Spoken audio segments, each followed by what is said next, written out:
Picture the man standing in front of you. He is 1.5 times your height. His hand could close around your skull. The shaft of his spear is heavier than your whole body. And when he looks down at you, you feel it in your chest, the way a grasshopper must feel under a boot. Now picture 4 of them, a family of them, and they are not the last. This is not a story the Bible tells once and forgets. It's a terror that keeps coming back for 1,000 years, long after a flood that was sent to wash every giant off the face of the earth. And here's the strange part. Genesis warns you it's coming. It says the giants were on the earth in those days. And then it adds 2 small words almost no one notices. And also, afterward. Afterward. After the flood that was meant to end them. Now. Everything you're about to hear is drawn from real ancient texts, real archaeological sites, and real historical records. Every name, every measurement taken from those texts and discoveries. No embellishment, nothing invented. You can check every word. That's the whole promise of this channel. And it ends with the most famous giant who ever lived. Let's get into it. You've probably heard a version of this before, that the church buried the Book of Enoch on purpose to hide what it said about the giants. The real story is stranger than the conspiracy, and better because it actually happened. Here's what the book actually says. 200 angels, the Watchers, came down and took human women as wives. Their children were the giants, the Nephilim. They grew violent enough to drown the world in blood, and in this telling, that is why the flood came at all, to end them. So the giants aren't a detail in the flood story, they're the reason for it, which is exactly what makes everything next impossible, because the flood came, and the giants came back. If forbidden history like this is why you're here, subscribe. It's all we do. Centuries later, Moses sends 12 men to scout the promised land. 10 of them come back shaking, and this is what they say. The words are still sitting in your Bible today. We saw the Nephilim there, and next to them we felt like grasshoppers. And that's how they saw us too. The Nephilim, the same word from Genesis. The giants the flood destroyed, standing over Moses' own scouts 1,000 years later. So how do you drown a bloodline and find it breathing 1,000 years on? The Bible's answer is almost stranger than the question. It doesn't find one giant. It doesn't find one clan. It names 4 separate clans of giants, 4 kingdoms side by side along the far bank of the Jordan. You don't need to hold on to the names. Hold on to the pattern, because kingdom after kingdom, the Bible keeps insisting the same towering bloodline is still here and still ruling. And then it stops describing a people and shows you a man, a king. His name was Og, and the Bible calls him the last of the Rephaim. Then it does something it almost never does. It records his size. His bed was made of iron, 9 cubits long, around 13 feet. A bed is not a body, and careful scholars still argue over what that object really was. But notice what the text is doing. It is measuring the giants. It wants you to know they were real. And here's where the story meets archaeology, because some of these places are still being uncovered today. Far to the north, scribes with no reason to flatter the Bible carved a stone tablet naming a giant king who ruled from 2 cities. The exact 2 cities the Bible names as Og's capitals. And it's older than the Bible's own account. And at one city in particular, archaeologists dug up walls from the right century built on a scale with no rival anywhere near it. Stones nearly twice the size normally found in fortifications from the period. Remember the name of that city? Gath. We can see that the giants came back. We still haven't answered how, and the oldest answer we have is the one that made this book too dangerous to keep.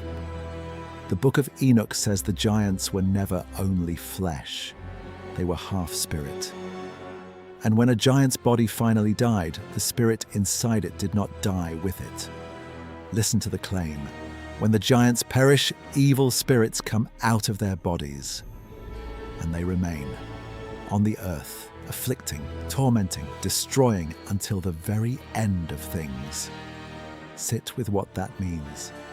Send a flood to drown every giant alive, and by this text, you have not erased them. You've set them loose. The water can take the body. It cannot touch what the body was carrying. That's one answer. The Bible gives a quieter one. It simply keeps naming survivors the flood somehow missed. Either way, it kept its very first promise. The giants were here and also afterward. And afterward, every thread leads to one city. 3 of those 4 clans just vanish from the page. No last stand, no final scene. They slip into the dirt and the dark. Only one line gets an ending, and the Bible tells it like a reckoning in a single city, Gath. And here's the thing almost no one realizes. The most famous giant in history wasn't the beginning of this story. He was the end of it. Goliath, 9 feet of him, cased in bronze, planted in a valley, daring an entire army to send him one man. For 40 days, nobody moves. Grown soldiers, trained, armed men, find somewhere else to look. And the one who finally walks out to meet him isn't a soldier at all. He's a shepherd, a boy, sent up the hill to bring his older brothers their food. No armor, no sword, a sling, and 5 smooth stones from a stream bed. It takes one. For 3,000 years we've told that story as a children's tale about courage, the little underdog against the giant bully. But look at where it actually sits in the larger one. Goliath was of Gath. Goliath was born to the giant. He wasn't a lone freak of nature who happened to be enormous. He was the last and the most famous son of the bloodline that outlived the flood. The final giant of the final city. We have been teaching the ending of the Nephilim to our children and calling it a lesson about bravery. And he wasn't even the true end of it, because the book of Samuel keeps a second record of more giants and the men who killed them. One you were almost certainly never taught.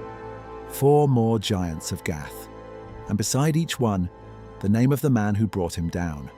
One with a spear of bronze who swore he'd kill the king with his own hands. One with 6 fingers on each hand and 6 toes on each foot. 24 in all.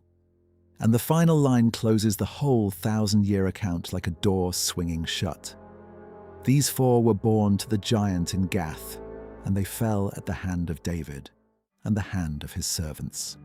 4 sons of the giant, 4 deaths, 1 city, 1 shepherd and the men who followed him. That is what came after the flood. That is what 2 quiet words in Genesis were pointing at the entire time. And here's why this isn't just an old story. Nearly every piece of it still exists, and almost none of it is finished. Fragments that name these giants sit under glass in a vault in Jerusalem. The complete Book of Enoch survives behind monastery walls most people will never pass. And those impossible walls at Gath, from the very century of the Shepherd King, are, right now, still only half lifted out of the ground. Let me be clear about what I am not telling you. I'm not telling you a demon army marches the earth, or that a sling ended a supernatural war. These are ancient texts. Honest people read them honestly, some as history, some as memory, some as something in between. But everything in this video, the 4 clans, the king's iron bed, the second record of the slain giants, the excavations still underway at Gath, is real and written down, and you can go check all of it tonight. That's the difference here. We don't need to exaggerate it. The true version is stranger than the invented one. Read Genesis slowly, and it never says the giants were gone. It says the opposite. In those days, and also afterward, Most of us read that line our whole lives and never once stop to ask what afterward meant. Now you know. And it leaves one thread hanging, the one even the Book of Enoch won't say out loud. If the bodies died and the spirits did not, where did they go? That's the next chapter. Subscribe, and it will find you, because the giants were only the beginning of what the Watchers left behind.